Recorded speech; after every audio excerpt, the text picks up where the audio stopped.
"Can I fix it for a plate of food?" said the dirty homeless man, while the millionaire shop owner burst into laughter, unaware of who he really was. Within minutes, the luxury car was flawless, and the man's glorious past began resurfacing across the internet. What started as a joke became a headline, and the mechanic homeless man began threatening egos, contracts, and reputations. If you enjoyed this story, don't forget to subscribe to our channel and let us know what city you're watching from. And now, our story. New York never sleeps. That's what they say. It's written on postcards, in songs, in lines repeated by tourists and locals alike. But for someone walking the streets of Queens at 4 in the morning, with a growling stomach and wounded feet, bleeding inside shoes that had long since stopped offering any protection, the city feels like a living organism breathing indifference. A heavy, almost tangible indifference that settles on your shoulders like an invisible weight. Ryan Miller knew this all too well. He knew every corner, every awning, every stairwell that offered some shelter from the cold or the rain. How long had he been out here? 3 years? 4? Maybe 5? He'd lost count.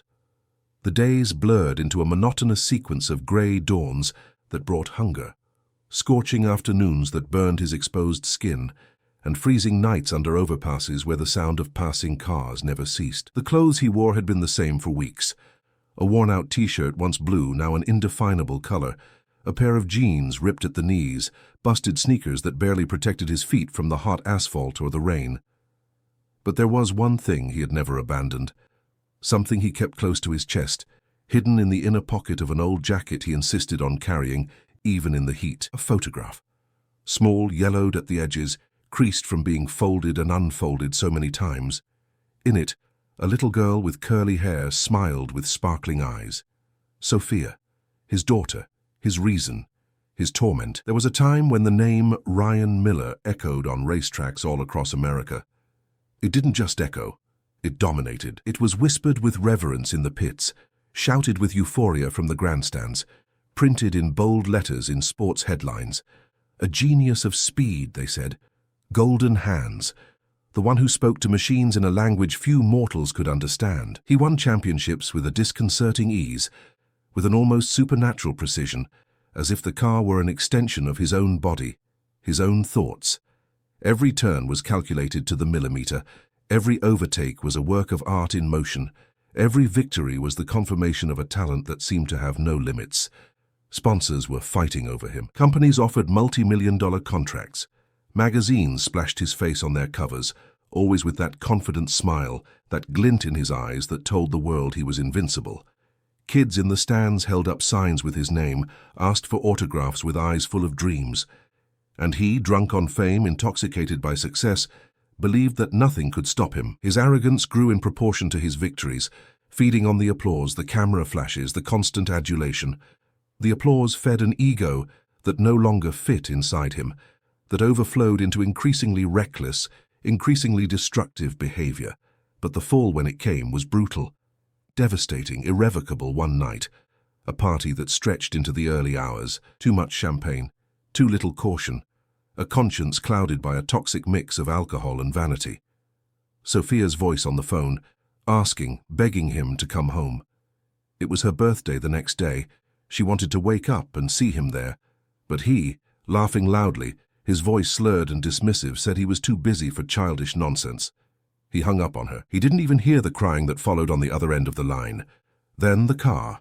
His personal race car, a machine that was poetry in motion in the right hands, but a deadly weapon in the hands of a drunk man. The road, slick from a light autumn rain. The absurd, reckless, suicidal speed. The mistake, a miscalculated turn, a reflex that came too late, a stupid decision that changed everything. The violent impact against the guardrails, the sound of twisting metal, of shattering glass, of dreams breaking into 1,000 pieces. Ryan survived. Moderate injuries, nothing that time wouldn't heal. But his career didn't survive. Neither did his family. Sophia and her mother were gone before he even left the hospital. Not because of the accident itself. That was just the final straw. The reason was everything that had come before. All the broken promises piled up over the years. All the missed birthday parties, school recitals, The night Sophia woke up from nightmares calling for a father who was never there. All the selfish choices that prioritized fame, money, the spotlight, anything but his family. The sponsorships evaporated like water under a scorching sun. The friends vanished, disappearing like smoke, revealing they had never been true friends, just people interested in the fame and the perks it brought. The money, which had seemed infinite, which had poured in and been spent without a second thought, slipped through his fingers like fine sand. Ryan tried to get back on his feet, looked for jobs, knocked on doors, but the stain on his reputation was indelible. And while he fought against the outside world, he also fought against his inner demons. The drinking, which had once been just a part of the parties, had become a more seductive refuge than any racetrack, an escape from the pain, the guilt, the shame. And then came the real despair, the kind that corrodes you from the inside out and paralyzes you. The debts piled up. Unemployment became permanent, and finally, inevitably, the street. At first, he believed it would be temporary, a matter of days, weeks at most, until he could pull himself together, find a solution, get a roof over his head again. But days turned into weeks turned into months, and Ryan found himself sinking into a reality he had never imagined possible. A reality where every morning was a fight for survival, the sour smell of his own body, which hadn't seen a decent shower in ages, the gnawing hunger that hollowed out his stomach into a painful cavity, the thirst that chapped his lips and left his tongue dry, the cold of the nights that seeped into his bones even as he curled up, trying to protect himself, the contemptuous glances of people hurrying past on the sidewalk, steering clear of him as if he were invisible, or worse, much worse, as if he were a threat, a danger, something less than human. Children hid behind their mothers, women clutched their purses, men quickened their pace, and he, who had once been adored by crowds, was now treated like human garbage. But Sophia's photo. Sophia's photo, it kept him breathing. On the hardest nights when the cold pierced his bones and the urge to give up became almost palpable, he would take it out of his pocket and look at that smile. He would remember the smell of her hair, her infectious laugh, the mornings she would jump on his bed begging him to play, and he would cry until he had no tears left. One August morning, the hunger was a physical pain. Ryan hadn't eaten in 2 days. He had spent the night under an overpass on Queens Boulevard, waking up to the sound of every passing engine. Engines. They still haunted him. The unmistakable sound of a V8, the characteristic rumble of a misfiring engine, the subtle whistle of a turbo. Even after everything, that was a language he had never forgotten. It was precisely the sound of a sputtering engine that made him get up that morning. Something in the irregular rhythm of that metallic noise caught his attention. He followed the sound almost instinctively, crossing the street without looking, guided only by that strange pull. And there on the corner he found the auto shop. It was an impressive place, not just any garage, but an automotive temple. Luxury cars gleamed under the fluorescent lights, Ferraris, Porsches, Lamborghinis. The floor was so clean it reflected the flawless paint jobs. Everything in there breathed money, sophistication, excellence. And Ryan, with his homeless appearance, was the most out-of-place stain in that perfect scene. He hesitated at the entrance. He knew how he would be received, but the hunger was stronger than the shame. And that engine kept sputtering, a sound he recognized as well as his own name. It was a problem with the valve timing, something simple really, but something the shop's mechanics were clearly failing to identify. He took a deep breath and walked in. The stares turned to him immediately. First, curiosity. Then, disgust. One of the younger mechanics made a face. Another quickly looked away as if fearing contamination. And then the owner appeared. George Fisher. A stout man, arms crossed, with a hard expression. He looked Ryan up and down with a contempt he made no effort to hide. "Can I help you with something?" George said in a tone that made it clear the last thing he wanted to do was help. Ryan swallowed the humiliation. He pointed to the car in the back, a black Audi with its hood open and 3 mechanics gathered around it. "That car. I know what's wrong with it." There was an awkward silence. And then, laughter. One mechanic started, then another, and soon the whole shop was roaring. George shook his head, a sarcastic smile on his lips. "Oh yeah? And where'd you learn to be a mechanic? On the sidewalk?" More laughter. Ryan felt his face burn, but he held his ground. He had to try. He needed to eat. Just let me listen to the engine for a minute. If I can't figure it out, I'll leave. No trouble. He hesitated, his voice almost breaking. I just want something to eat. The laughter died down. A few mechanics looked away, ashamed, but George remained relentless. Listen, pal, this isn't the place for you. We don't do charity. Go find a social services office or something. We've got work to do. Ryan was about to leave. He had already taken the first step toward the exit when the Audi's engine started again and sputtered. That irregular sound, that specific vibration, his body reacted before his mind. He turned and walked straight to the car, ignoring George's protests and the astonished looks from the mechanics. Hey, what do you think you're doing?" George yelled, moving to grab Ryan's arm. But Ryan already had his head practically under the hood, listening. His eyes, once dead and dull, suddenly gained a spark. He asked them to start the engine again. Reluctantly, the mechanics complied. Ryan closed his eyes and focused. 5 seconds, 10, 15, and then he opened his eyes with certainty. Shut it off. George was red with anger, but something in Ryan's voice, a strange authority coming from this tattered man, made everyone obey. It's the intake valve timing. The timing belt is off by exactly 2 teeth. That's why the engine is losing compression and misfiring on acceleration. You've probably already adjusted the ignition timing, checked the fuel injectors, maybe even replaced the fuel pump. But the problem isn't any of those components. It's the belt. If you adjust it now, the car will run perfectly. The silence that followed was different. It was no longer contempt. It was disbelief. George looked at his mechanics. One of them, the oldest, named Marcus, nodded slowly. It's possible. We checked so many things, we never went back to double-check the belt that closely. George didn't want to admit it, but he didn't have many options either. He gave a sharp gesture to Marcus, who immediately got to work. 15 minutes later, the Audi started with a perfect, smooth, powerful roar. The mechanics exchanged stunned glances. George, though still annoyed, couldn't hide his surprise. Ryan stood to the side, arms at his sides, exhausted. He didn't ask for applause. He didn't demand recognition. He just said, his voice weak, "Can I have a sandwich now?" George, still processing what he had just witnessed, gestured to one of his employees, who ran out and returned minutes later with a warm breakfast sandwich and a juice. Ryan took it with both hands, as if holding a treasure, and ate it right there, standing without another word. When he finished, he thanked them with a nod and left. No one followed him. No one asked his name.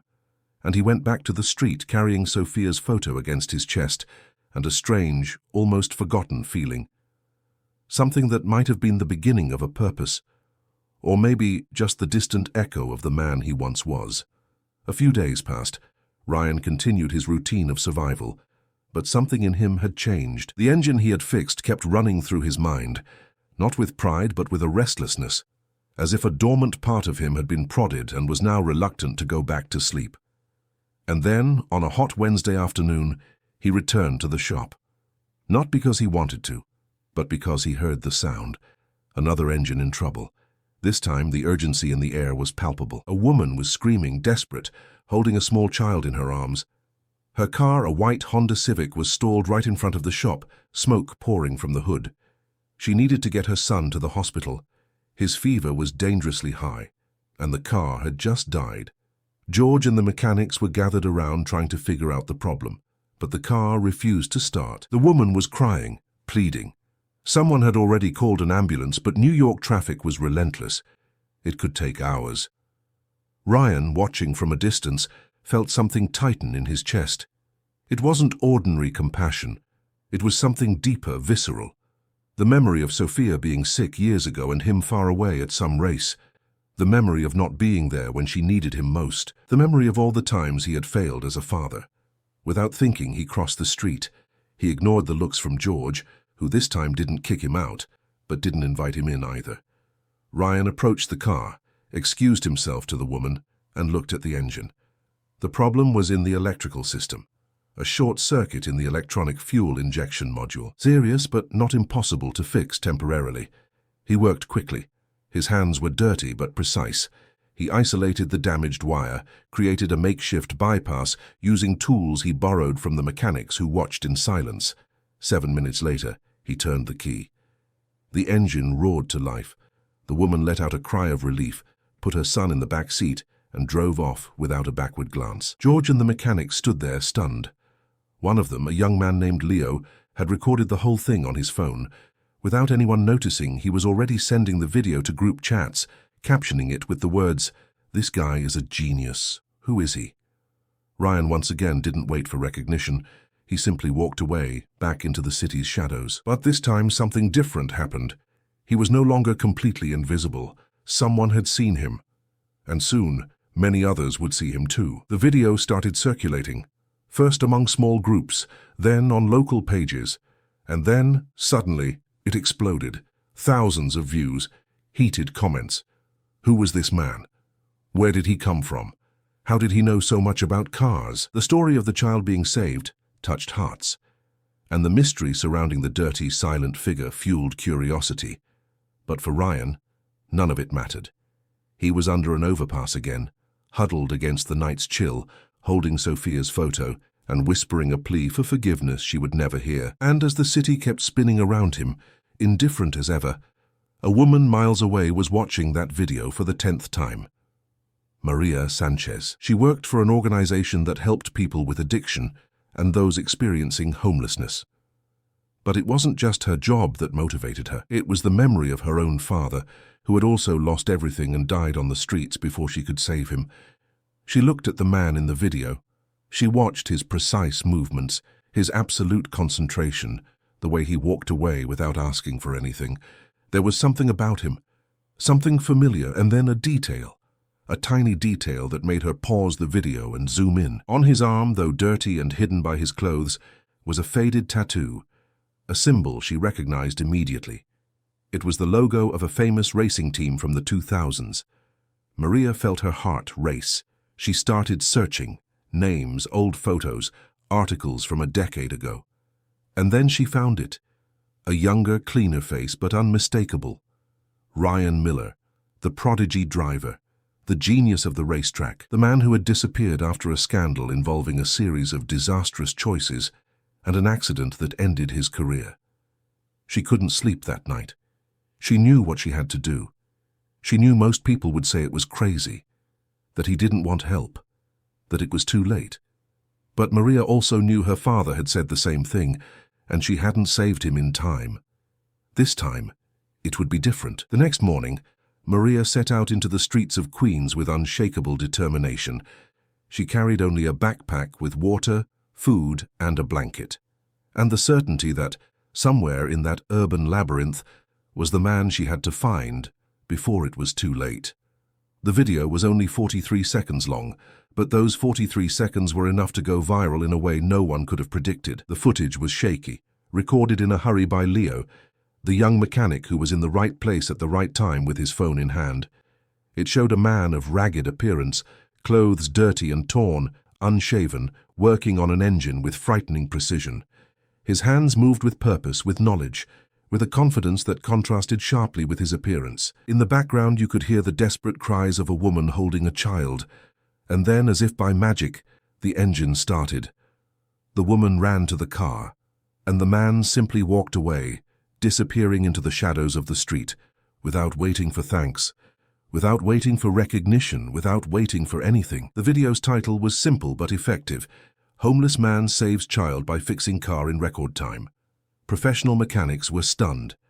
And below it, hundreds of comments began to appear. Who is this guy? Where did he learn this? Is this real or staged? Does anyone know him? We need to help this man. Share this so we can find him. In 48 hours, the video had over 500,000 views. Local news sites began to share it. Radio shows commented on it. Television networks called George Fisher's Auto Shop, asking for interviews, wanting to know more about the mysterious street mechanic. George, who at first was annoyed by the exposure, quickly saw the marketing opportunity and began giving interviews, talking about how his shop was always open to helping people in need. A blatant lie that made Marcus and a few other mechanics roll their eyes, but it played well in the public narrative.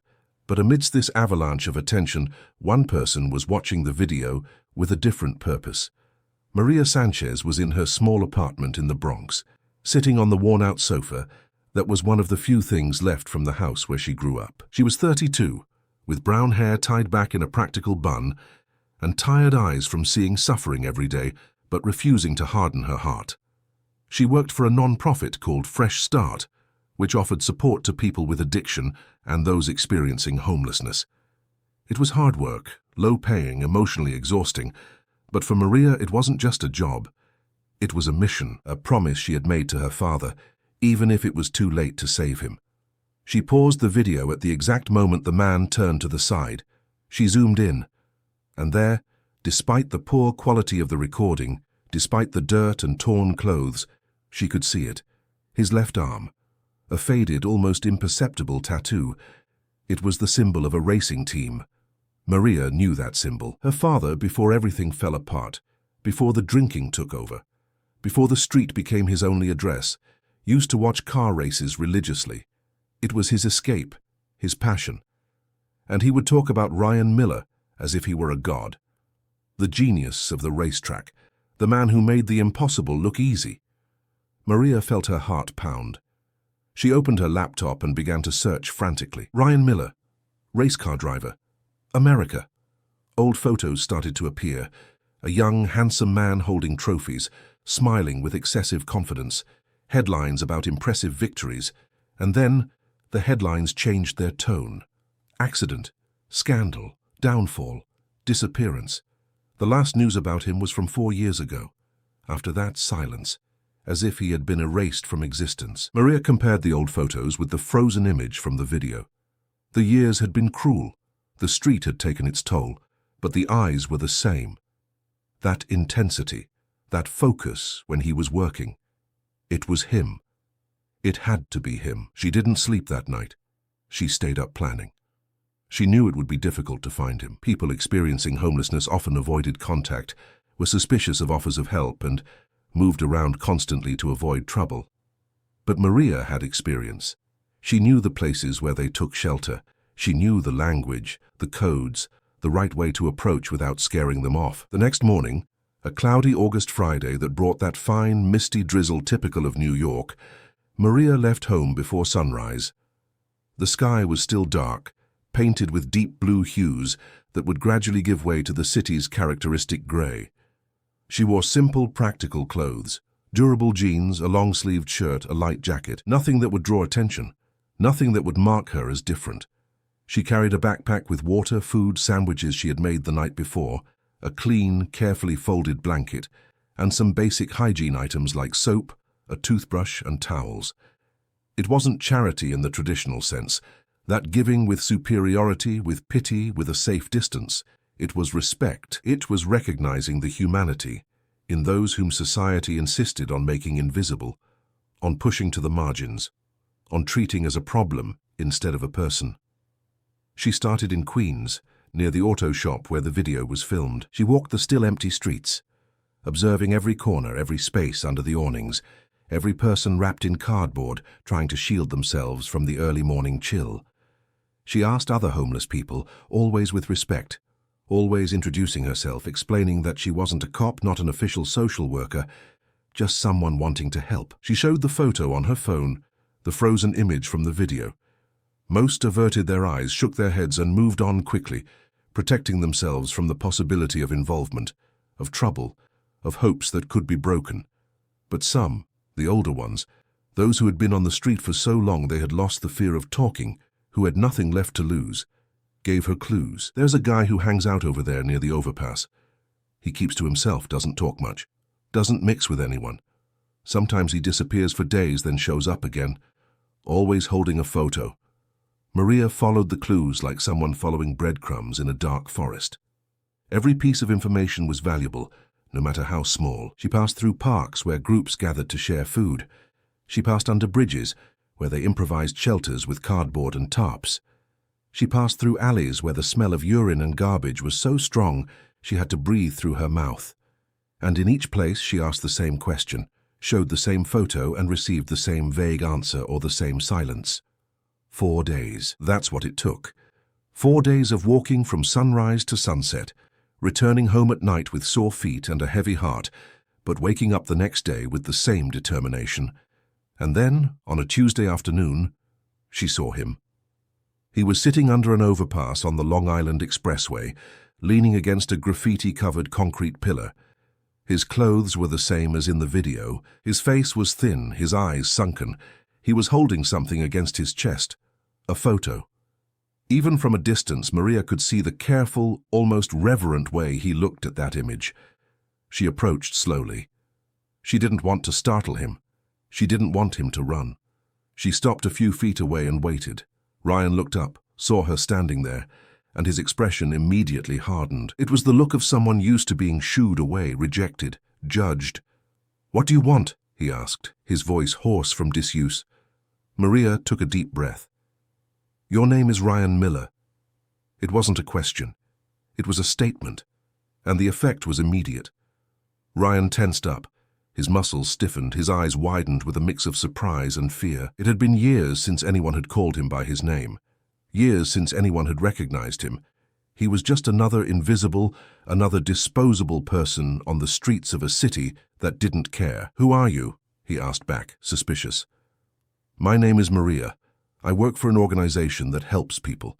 I saw the video. I saw you fixing that car, and I recognized you from the old racing reports. Ryan Miller, the driver." Ryan let out a bitter, humorless laugh. "That guy died a long time ago." Maria moved a little closer, sitting on the ground at a respectful distance. "He may have died, but his hands still know how to fix cars. His hands saved a child. That's worth something." Ryan looked away, clutching the photo to his chest. "It's worth nothing. I'm worth nothing." Maria felt a pang in her chest. She knew that tone. It was the tone of someone who had given up. The same tone she had heard in her father's voice years ago, when he was still alive, but had already surrendered. And she had promised herself she would never again let someone sink like that without a fight. "Ryan, can I call you that?" She waited. He didn't answer, but he didn't protest either. "I know you don't know me. I know you have no reason to trust me, but I came here because I want to help. Not out of pity, not because you're famous, but because I saw in that video a man who still has something to offer the world. And because," she hesitated, her voice breaking slightly, "because I lost my father to the streets, and I couldn't save him in time. I don't want to make the same mistake twice." Ryan finally looked at her, really looked, and he saw something he didn't expect. It wasn't a look of judgment or superiority or pity. It was the look of someone who understood, someone who carried her own scars. "I don't want help," he said, but his voice came out less firm than he intended. "I know. My father didn't either. But sometimes, Ryan, we have to accept help even when we don't want it, because alone we can't make it. I'm not asking you to change your life overnight. I'm just asking you to give me a chance to get you off the street, to give you a safe place to help you recover." "Recover what?" He practically spat the words. "There's nothing left to recover." Maria pointed to the photo he was holding. "There's her. Who is she?" Ryan's expression crumbled. For a moment, all the hardness, all the armor he had built over the years on the streets fell apart. "Sophia, my daughter, does she know where you are?" Ryan shook his head, his eyes welling up. "No, and it's better that way. She doesn't need to see what I've become. And what if you could recover? What if you could become someone she'd be proud to call her father again? It's not too late, Ryan. It's never too late." He wanted to say yes. It was too late, that he had gone too far, fallen too deep. But something in Maria's voice, something in the sincerity of those tired but hopeful eyes, made the words die in his throat. And for the first time in years, Ryan felt something he thought he had lost forever. A tiny spark, minuscule, fragile, but still there. "Hope. I don't trust you," he said finally. "That's okay. You don't have to. You just have to give me a chance to prove it's worth it." Ryan looked at Sophia's photo. He looked at Maria. He looked at his own dirty, trembling hands. And he gave in, not because he wanted to, but because a part of him, buried under layers of pain and shame, still wanted to live. "One chance," he whispered. It was enough. Maria took him to a shelter the non-profit ran in Brooklyn. It was a simple place, but clean and safe. Ryan took his first hot shower in months. He received clean clothes. He ate a decent meal. And then the real work began. The detox, the therapy, the confrontation with the demons he had tried to drown for so long. It wasn't easy. Nothing about it was easy. Absolutely nothing. Ryan had painful relapses that made him question if it was worth trying to continue. He had moments when the urge to run was so strong that he would plan his escape, thinking of the routes he would take back to the street, to that horrible but familiar place where he didn't have to face his failures, where he could simply exist in a state of numbness that passed for life. He had moments when he wanted to give up on everything, when the pain of being sober, of feeling everything, of remembering everything seemed greater than any benefit sobriety could bring. He had endless nights when he would wake up in a cold sweat, his heart racing, screaming until he was hoarse, reliving the accident in vivid detail, the sound of twisting metal echoing in his ears, reliving the look of deep disappointment on Sophia's face the last time he saw her. Those child's eyes that didn't understand why her father chose everything but her, reliving every mistake he had made, every selfish choice, every broken promise. Maria was always there in those moments. Not with easy answers, not with empty words of comfort like, "It's going to be okay," not with false optimism that ignored the magnitude of the struggle, but with a solid, unwavering presence, with firmness when he needed someone not to let him fall apart completely, with the same unbreakable stubbornness that had once failed to save her own father, but which now flatly refused to let Ryan get lost. That would not accept defeat. That would fight for him, even when he couldn't fight for himself. The weeks passed. Ryan started attending group sessions. He heard stories from other people who, like him, had fallen but were trying to get back up. He saw that he wasn't alone, that the shame, the guilt, the feeling of not being worthy of a second chance, all of it was shared. And slowly, very slowly, he began to believe that maybe, just maybe, there was still a way back. One day, Maria came into the room where he was and sat down next to him. "Remember that auto shop where you fixed the cars?" Ryan nodded. How could he forget? The owner called. "George Fisher. It seems the buzz from the video was so big that his shop is packed. Everyone wants to see the place where the miracle mechanic appeared." "He?" Maria paused, seeming to struggle to keep her expression neutral. "He wants to hire you." Ryan looked at her as if he had misheard. "Hire me? The guy who humiliated me wants to hire me. The visibility is good for his business, and some of the mechanics, especially Marcus, pushed for it. They said you deserve a chance, that your talent shouldn't be wasted." Ryan didn't know what to feel. Anger, relief, suspicion, all at once. "And you think I should take it?" Maria took his hand. "I think you should do what's best for you. If going back to that shop will hurt you, don't go. But if it's an opportunity to rebuild, to use what you do best, then maybe it's worth it. Not for him, for you." Ryan thought of Sophia. He thought about what it would be like to one day be able to tell her that he had gotten back on his feet, that he hadn't given up, that he had earned her forgiveness, even if that forgiveness never came. "I'll take it," he said. "Not for him, for me, and for Sophia." Maria smiled. It was the first time Ryan had seen her truly smile, and it was a smile that lit up her whole face, that made her eyes shine with something that looked like genuine pride. "Then let's go show them what you're made of." And so on a Tuesday morning, 3 months after he had first walked into that shop, asking for a sandwich, Ryan Miller returned. But this time, not as a beggar, as a mechanic, as someone who had value, as someone who still had a lot to offer the world even after falling so far. The shop was different, or maybe it was Ryan who was different. It was hard to tell. He stood on the sidewalk across the street, looking at the place where it had all started months ago. The same glowing sign, the same glass facade showing the luxury cars inside. But now, there was something more. Posters in the windows, printed stills from the viral video, and a line of people waiting outside. Customers, lots of customers, all there because of the story of the miracle mechanic who had saved a child. Ryan took a deep breath. He was wearing clean clothes Maria had bought for him. Nothing fancy, but decent. A pair of jeans without rips, a simple black t-shirt, new sneakers that still hurt a little because his feet had gotten used to the old shoes. His hair was cut, his beard shaved. He had barely recognized himself in the mirror that morning. 3 months of sobriety, 3 months of therapy, 3 months of waking up every day and choosing not to give up, even when every fiber of his being screamed for him to run. Maria was by his side. She would be his bridge, his support, not because he was weak, but because recognizing that we need help is sometimes the greatest show of strength. "Ready?" she asked. "No, but I'm going anyway." She smiled and touched his arm lightly. "You've got this." They crossed the street together. The bell on the door chimed as they entered, that sharp sound that announced new customers. Ryan felt all eyes turn to him. Instant recognition. The mechanics dropped what they were doing. Marcus, the older mechanic who had defended Ryan from the beginning, was the first to approach. He extended his hand with a genuine smile on his work-worn face. "Welcome back, man. We were waiting for you." Ryan shook his hand, feeling a lump in his throat. "Thanks for believing." George Fisher emerged from the office in the back. He was wearing a polo shirt with the shop's logo embroidered on the chest, his hair slicked back with gel. He walked over to Ryan with an expression that tried to be friendly, but couldn't completely hide his reluctance. It was obvious this hadn't been his idea.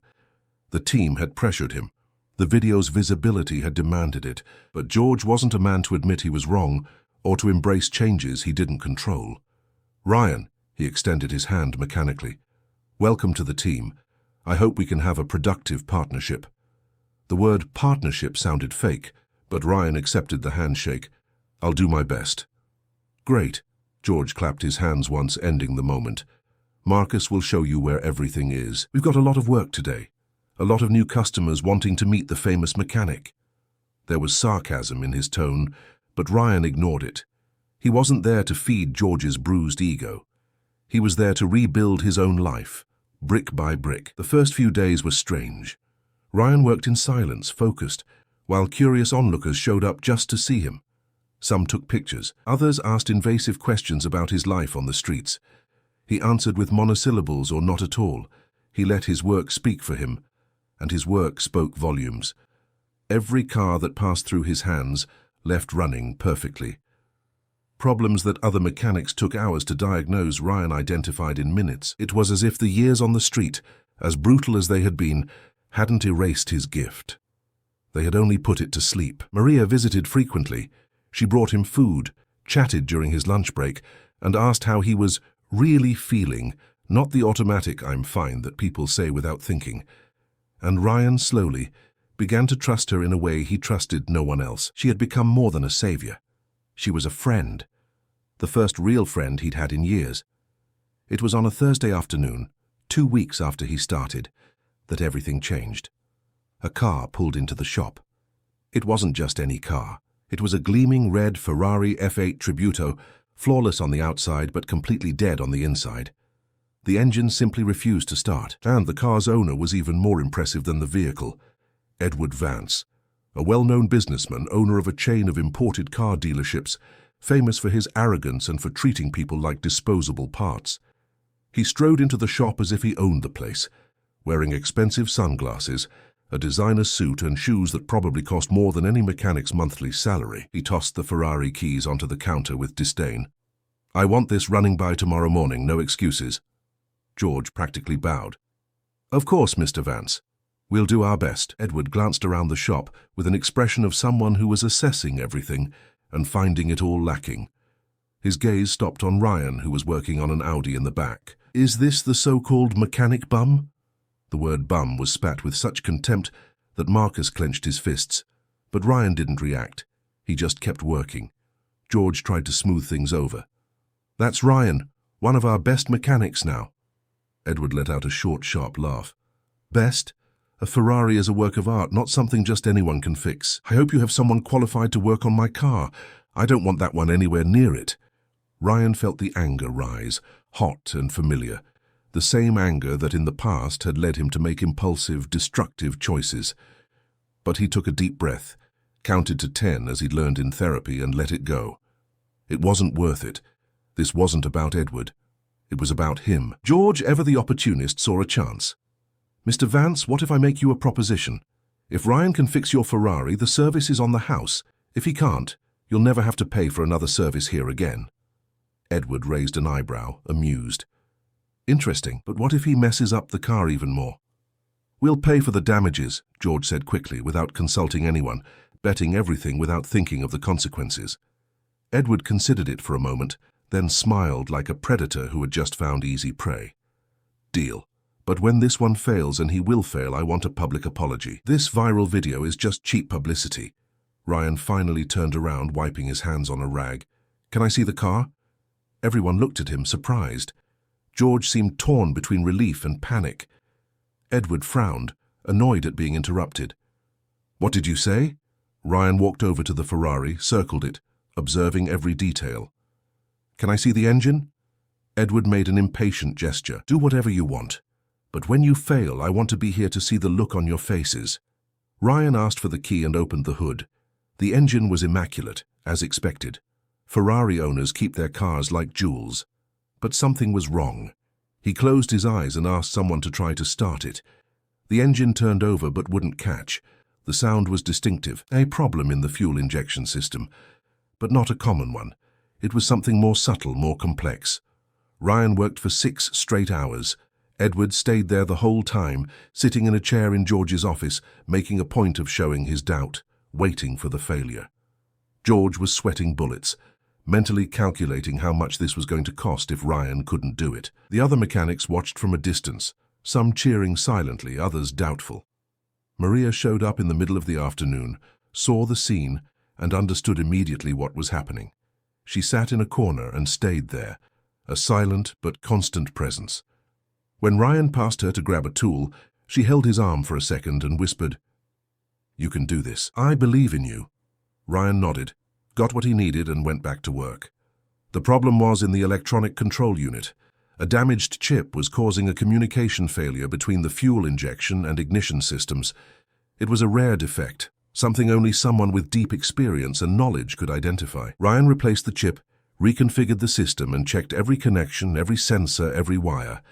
And then, as the sun began to set and the shop was bathed in that golden late-afternoon light, Ryan turned the key. The engine roared. Not just any roar. The perfect roar of a Ferrari in full working order, powerful, smooth, flawless. The silence that followed was absolute. Edward stood up slowly, the look of mockery on his face disappearing, replaced by something he clearly didn't like to feel, surprise. Even reluctant respect. He walked to the car, checked it himself, revved the engine a few times, and heard it respond with perfect precision. Finally, after what felt like an eternity, he looked at Ryan. "How did you do that?" Ryan wiped his hands on the same rag, tired but satisfied. "I listen to what the car is telling me.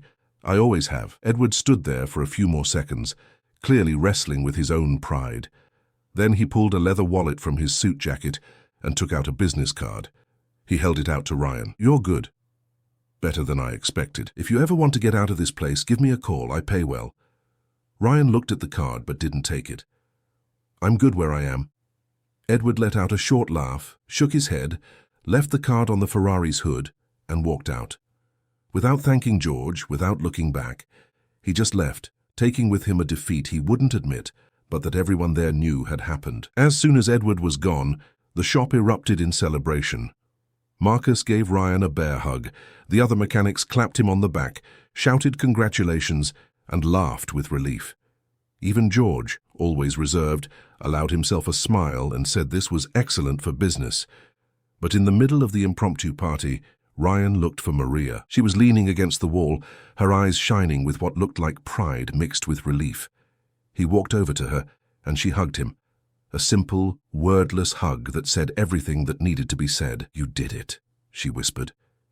"You really did it." Ryan felt something release inside his chest, something that had been trapped for years. It wasn't complete redemption. It didn't erase the mistakes of the past, but it was a real step towards something he thought he had lost forever. But not everything was perfect. The success with the Ferrari brought more customers, more visibility, more pressure. And George started to feel uneasy. The shop had always been his creation, his small empire, but his. And now everyone was talking about Ryan. "Ryan fixed my car. Ryan is a genius. Ryan, Ryan, Ryan." The name echoed through the shop, and George felt his own spotlight slipping through his fingers. The subtle, calculated, malicious sabotages began, always disguised as innocent coincidences. Tools would mysteriously vanish when Ryan needed them, only to reappear hours later in places he swore he hadn't left them. Parts ordered specifically for the cars Ryan was working on would arrive wrong, late or damaged, forcing embarrassing delays and difficult conversations with impatient clients. Crucial information about cars, customer preferences, or tight deadlines would simply not be passed on correctly, making Ryan look disorganized or incompetent. Nothing too obvious, nothing so blatant that it could be proven or lead to a direct confrontation, but enough to systematically hinder his work, to create constant obstacles, to slowly undermine the confidence Ryan was rebuilding with so much effort. Ryan noticed, of course he did. He wasn't naive and knew human nature well, especially the jealousy and resentment that others' success can awaken in small hearts.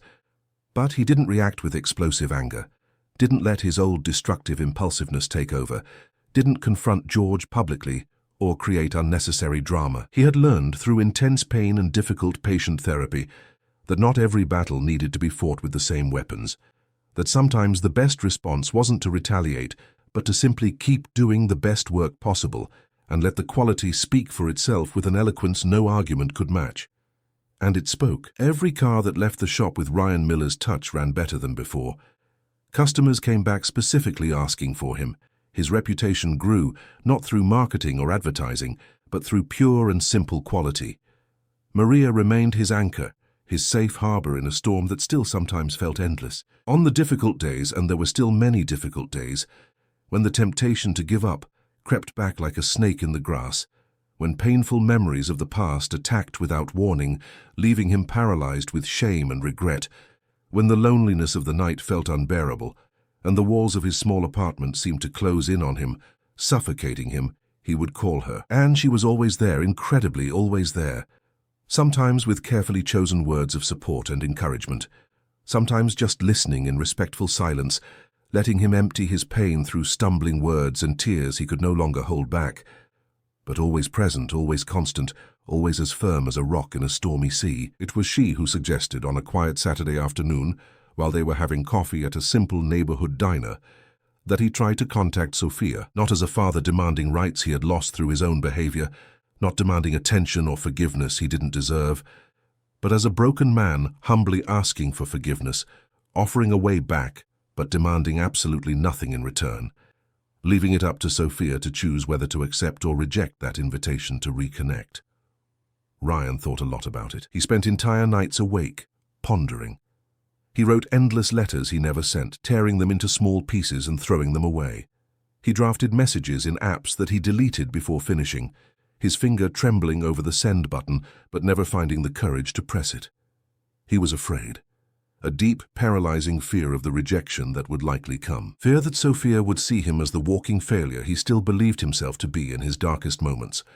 Fear that she had moved on, building a life where he had no place, and that his attempt to contact her would only be a stain on a past best left buried and forgotten. But the photo, that yellowed, torn photo he had carried for all those years on the streets, it was still with him, now kept in a drawer in the small apartment Maria had helped him get through the non-profit. And every night, before he went to sleep, he would look at it, and he would promise that one day, when he was truly ready, when he could look her in the eyes without shame, he would make contact. For now he worked, he fixed cars, he helped his colleagues at the shop, who had slowly become real friends. He attended his support meetings without missing a single day, and he allowed himself for the first time in years to believe that maybe there was still hope. Maybe it was still possible to rebuild. Not what was. That was lost forever. But something new. Something better. Something that honored the man he should have been instead of the man he had become. And as New York kept spinning around him, indifferent as ever, Ryan Miller, the fallen ex-champion, the homeless man turned mechanic, the father who had abandoned but still loved, continued on his path, one day at a time, one choice at a time, one repair at a time, rebuilding not just cars but himself. The shop's phone rang on a Monday morning. It was an unknown number. George answered, as he always did, ready to perform his role as the helpful shop owner. But the conversation was short, and his expression changed several times, from curiosity to concern, from concern to something that looked like fear. When he hung up, he looked for Ryan. "There's a client who wants to talk to you, specifically with you." Ryan was working on a Mercedes, his hands covered in grease. He wiped them on a rag and took the phone George held out with obvious reluctance. "Hello?" The voice on the other end was tense, urgent. "Mr. Ryan Miller? My name is Paul Harrison. I'm an attorney. I saw your work on Edward Vance's Ferrari. I desperately need your help. It's urgent." Ryan sensed something in the tone of that voice. It wasn't just the usual request from a wealthy client. It was real desperation. "Can you tell me what's going on?" Paul Harrison hesitated. "I'm working on a complex case. It involves corruption, powerful figures, dangerous people. I've managed to gather evidence and I have a witness willing to testify, but I need to transport her safely to the courthouse. I have an armored vehicle for it, but it's having serious mechanical problems. I've already taken it to 3 different shops. No one could fix it. And time is running out. The testimony is in 48 hours. Ryan felt the weight of it. This wasn't just about fixing a car for money or reputation. It was something bigger. A life was at stake. Justice was at stake. "Bring the car in, I'll take a look." 2 hours later, the vehicle arrived. It was an armored black sedan with tinted windows. It showed signs of heavy use, deep scratches on the body, worn-out tires. But the real problem was under the hood. Constant overheating, loss of power, sputtering on acceleration. For a car that needed to be reliable in a life-or-death situation, this was unacceptable. Ryan gathered the team, Marcus and 2 other mechanics named Daniel and Lucas. He explained the situation without going into the legal details, just that it was urgent and important. They worked together, coordinated, united. Ryan led, but not as an authoritarian boss. He led as someone who respected each person's knowledge, who knew that teamwork was stronger than individual talent. The problem was multifaceted. The cooling system was compromised by leaks in 3 different places. The radiator was partially clogged. The water pump was critically worn, and there was a problem with the fuel injection system, causing incomplete combustion, which generated excessive heat.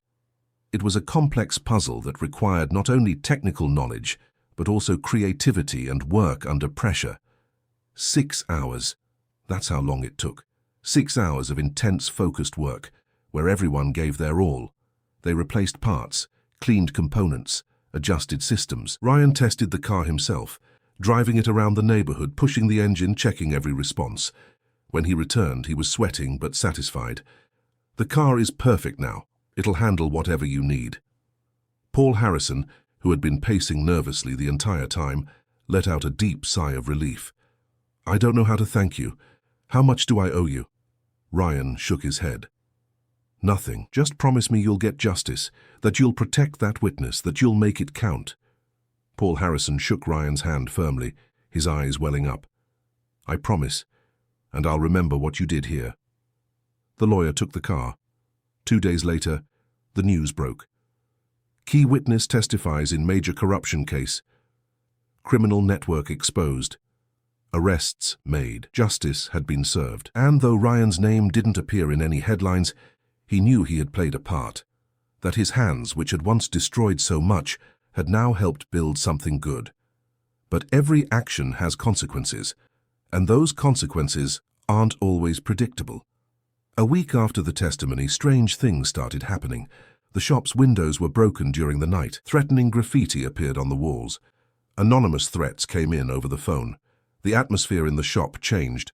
Fear walked in the door and settled in like an unwanted guest. George called a meeting. His expression was serious, more serious than Ryan had ever seen it. "Look, everyone, this is getting dangerous. I don't know if it's worth continuing. Maybe we should close down for a while." It was Marcus who stood up. "No, we're not going to let them intimidate us. If we close now, they win." But the other mechanics were scared. They had families. They had lives outside of this. The fear was real and justified. Ryan felt the weight of guilt crushing his chest. It was because of him, because of the car he'd fixed, the witness he'd helped protect. He was bringing danger to innocent people. Once again, wherever he stepped, he brought destruction.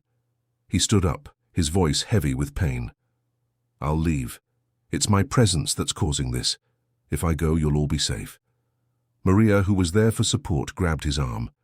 "No, you're not the cause. You're the person who did the right thing. You can't run away every time things get hard." "But they could get hurt because of me."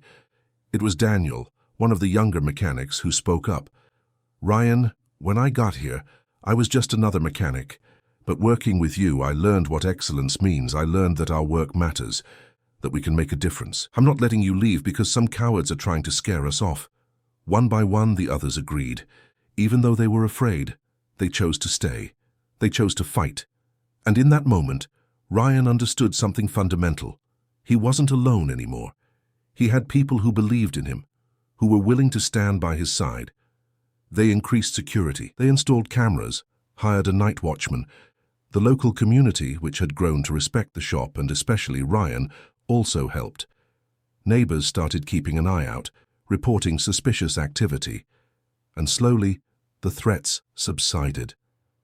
The criminals realized they weren't dealing with easy targets but with a united community. The media, which had already covered the story of the street mechanic, started seeking out Ryan again. They wanted interviews, wanted to turn him into a celebrity, wanted to sell him as a quick, superficial story of overcoming adversity. Ryan refused every invitation. The glamour, the spotlight, the fame, everything that had once been his dream now sounded empty and dangerous. He had discovered that he didn't want to be famous. He wanted to be useful. He wanted to build something that truly mattered. It was during a conversation with Maria, sitting on a park bench near the shop, that the idea was born. What if we created something bigger? Not just a garage, but a place where people like me, people who have fallen, could find a way back. Maria smiled, that smile that lit up her whole face. "I was waiting for you to have that idea." They started planning, with the support of the non-profit where Maria worked, with donations from grateful clients. With the money Ryan had been saving, they bought an old building in Queens, 3 stories. It needed renovations, but it had potential. And most importantly, it was in the right location, in an area where people needed hope, opportunities, a second chance. The community center was named Fresh Start, the same name as Maria's non-profit. It had 3 fundamental pillars. On the ground floor, a free auto shop for vulnerable people, homeless individuals who needed to fix their bikes, cart pushers who needed maintenance, low-income families who depended on an old car for work but couldn't afford expensive garages. Everyone was served without cost, with respect and dignity. On the second floor, a recovery program for people with addiction, support groups, volunteer therapists, a safe space where people could seek help without judgment. Ryan participated actively, sharing his own story, showing that falling didn't have to be the end. On the third floor, a vocational auto mechanics course for directionless youth. At-risk teenagers, who could easily fall into crime, learned a worthy profession, gained a perspective on the future, and discovered that there were alternative paths. But the true heart of the building, the place no one saw but was the most important to Ryan, was on the top floor. It was a small memorial, simple but profoundly meaningful. A wooden desk, a chair, a window that looked out over the city, and on the wall, carefully framed, the photograph, Sophia, his girl. The photo was no longer yellowed and torn. Ryan had had it professionally restored. The colors shone brightly again. Her smile was radiant. Every single day, without exception, Ryan would climb those stairs. Before starting work, before helping anyone, before doing anything else, he would go up, enter that small memorial, sit in the chair and look at the photo. He would place his hand on it with infinite tenderness and give thanks. Thanks for being alive, for being sober, for having found a purpose. And he would promise her, in silence, that he would continue to be the man she deserved as a father, even if she never came to know it. The months passed. The center grew. Former homeless people became competent mechanics, earning decent wages and rebuilding their lives brick by brick. Teenagers who had seemed lost found a vocation, dreams, possible futures. Parents struggling with addiction overcame their vices and returned to their families. Old cars got back on the road, allowing people to work, children to be taken to the hospital, life to go on. The stories started pouring in, small miracles happening quietly. An emotional father showed up one day, tears streaming down his face. He said that after seeing Ryan's story online, after understanding that it was possible to get back up even after falling so far, He had decided to quit the alcohol that was destroying his family. He had managed to get sober, win back the trust of his wife and children, and he had come to personally thank the man he didn't even know, but who had saved his life without realizing it. A young woman named Beatrice, who had taken the mechanics course at the center, came back months later with news. She had gotten a job at a renowned auto shop. She was earning good money. She had managed to rent a small apartment of her own. And most importantly, she had escaped the path that had seemed inevitable, the path of crime that had taken so many of her friends. She hugged Ryan tightly and whispered in his ear, "You saved my life.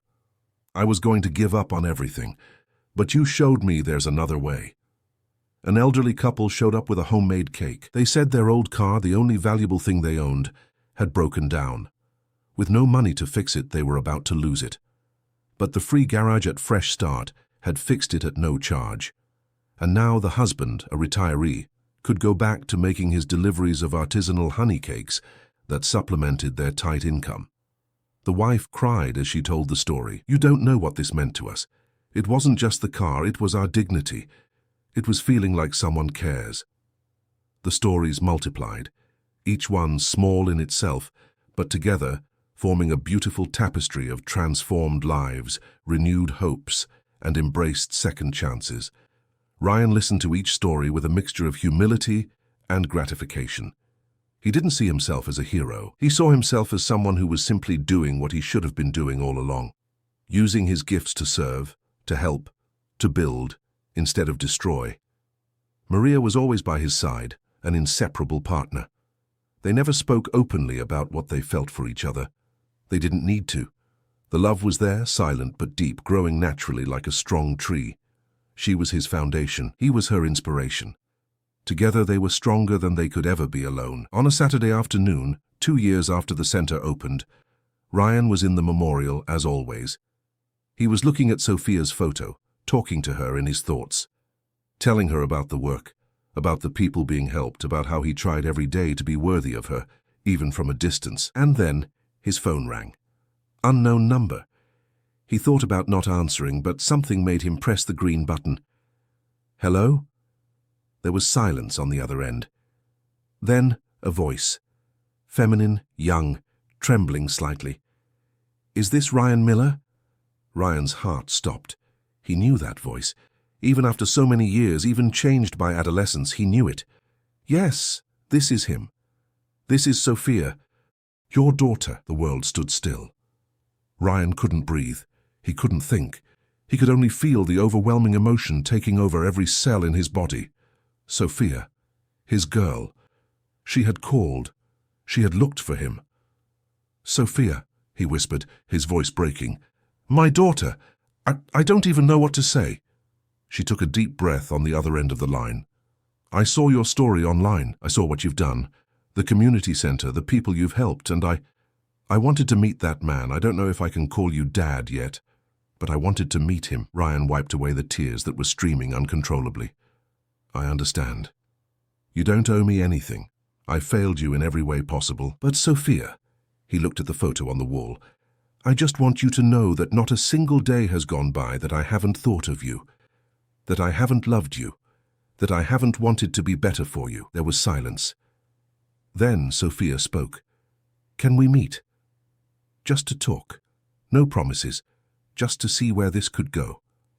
Ryan smiled through his tears. "Of course. Whenever you want, wherever you want. I'll be there." They arranged to meet the following week. When Ryan hung up, he sat there for long minutes, the photo in front of him, tears wetting his face, but his heart lighter than it had been in a decade. He didn't know what would happen. He didn't know if he could win back his daughter's love, but he had a chance, and this time he wouldn't waste it. Maria came up the stairs at that moment, as if she knew he needed her. She saw his state and ran to hug him. "What happened?" "Sophia called. She wants to see me." Maria held him tighter, laughing and crying at the same time. "I knew it. I always knew this day would come." Ryan looked around the memorial, then at the window showing the city below. New York. Immense, impersonal, harsh, but also full of stories like his. Stories of falling and rebuilding. Stories of people no one believed in anymore, but who found a second chance. The man who had been rejected for asking for a sandwich had become a symbol of reconstruction. The man who had lost everything on the streets had found a purpose greater than any trophy. The man who had destroyed out of selfishness now built out of love. His hands, marked by his fall, by grease, by hard work, had realigned not just engines, but entire lives. And there, in that small memorial on the top floor of a simple building in Queens, New York, Ryan Miller finally understood the deepest truth.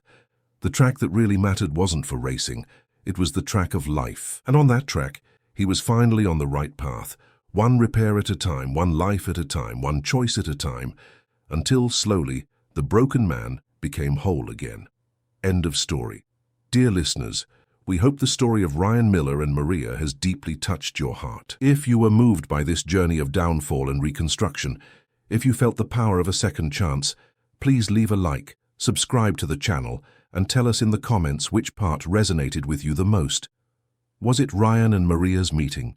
The triumph with the Ferrari, the reunion with Sophia? Every day we bring intense stories like this one, revealing the deepest side of the human soul, showing that it's never too late to start over. We'll see you in the next episode.